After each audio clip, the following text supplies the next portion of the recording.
Si l'objectif est un objectif de santé publique, il n'y a guère d'autre solution qu'un confinement. Et comme on a beaucoup attendu pour prendre cette décision, c'est un confinement qui va être dur et qui va sûrement être long. Les modèles nous disent certainement pas moins de 2 mois. Bon. Ça, c'est le problème quand on retarde les décisions. Il va falloir les prendre pendant plus longtemps. Tout le mois de février, on nous a dit encore un jour de gagner sans confinement. Mais en fait, ce que l'on a gagné, c'est au plan économique, on a gagné au plan pédagogique et on a perdu au plan de la santé. Maintenant, il y a peut-être d'autres solutions qui peuvent être envisagées et qui permettraient de donner un certain répit.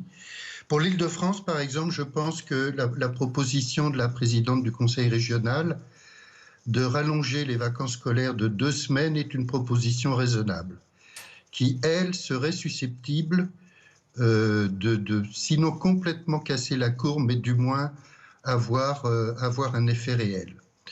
L'autre solution, mais on n'a pas le sentiment qu'au plan logistique, on est prêt à la mettre en œuvre, c'est d'utiliser massivement des tests, les tests de dépistage, surtout les nouveaux tests qui viennent d'être autorisés par la Haute Autorité de Santé. Si on pouvait tester avec des tests salivaires 2 fois par semaine les enfants d'âge scolaire et de fermer les classes en fonction des résultats, ça éviterait de pénaliser tous les enfants et ça pourrait avoir un réel impact sur la courbe de l'épidémie. Mais est-ce que vous on n'a pas beaucoup d'autres options. L'autre option, c'est de dire qu'on a perdu la bataille et que il est maintenant important que le pays se mette au travail. Mais gardez bien en tête une chose, c'est que le tourisme en France, c'est quelque chose d'important. C'est 8% du produit intérieur brut. Et tel que c'est parti, nous n'aurons pas de saison touristique pour la deuxième année consécutive. Et donc, de toute façon, le retentissement économique va être important. Mais si on vous comprend bien, William Dab, en fait, si on veut sauver notamment la saison touristique, il faudrait soumettre, d'ailleurs, l'Île-de-France ou l'ensemble du pays à un confinement strict de 2 mois.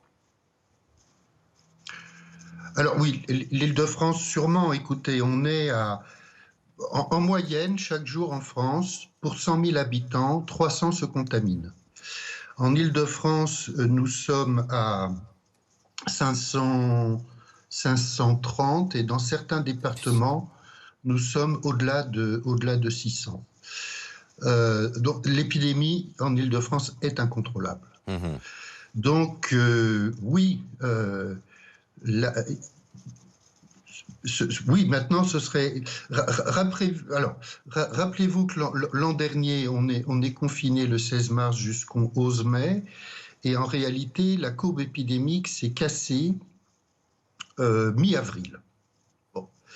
Donc, vous voyez, il a fallu 1 mois d'un confinement très strict pour casser la courbe, mais à l'époque, je vous rappelle que le taux de reproduction de l'épidémie, là, le fameux coefficient R, était de 3. Aujourd'hui, il est de 1,2, ce qui veut dire en clair que 10 personnes en contaminent en moyenne 12 autres.